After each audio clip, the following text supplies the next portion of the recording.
If you've ever wanted to have plants in your home or office but didn't know where to start, this video is for you. Today, I'm going to show you the process of repotting a houseplant that comes from a store-bought starter plant. And also, we're going to look at repotting plants that have outgrown the pot that they're in, and they might be divided into smaller pots or potted up into a bigger pot.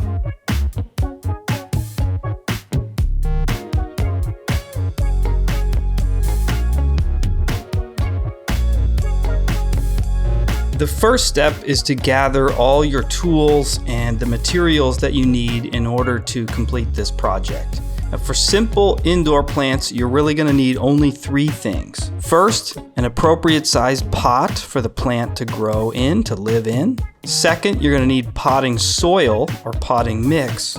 And third, you're going to need your actual starter plant. And of course, you need to carve out some time and space to do this. Once you have those things together, the process is as simple as removing the plant from the old pot, breaking apart the root ball that has formed inside the pot, and getting rid of all the old potting soil and potting mix that comes from the store or comes from the old pot. Use scissors to remove any old or dead growths. Take off the brown or yellow leaves, trim away old roots or overgrown roots, and then planting those roots into the new pot with new potting soil. Make sure that the plant stays at the right level inside the pot as you're filling the pot, and pat the soil down to make sure there are no air pockets inside the soil.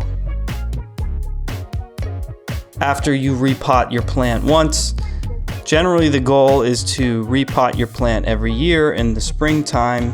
After about a year, your plants will start to outgrow the pot that they're in, and then you need to move them up into a bigger pot. Or, as you see in this video, a plant may grow into 2 plants within the same pot, and you may need to separate them into 2 smaller pots. Select plants that are easy to care for as a simple way to improve your quality of life.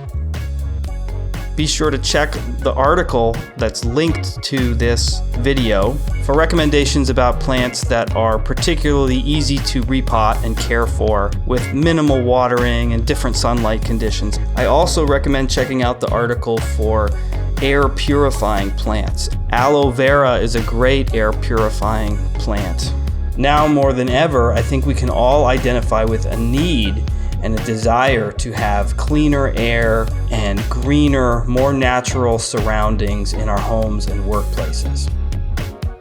If you found this video to be helpful, or if you enjoyed this content, please remember to like the video, share the video, and subscribe to our channel.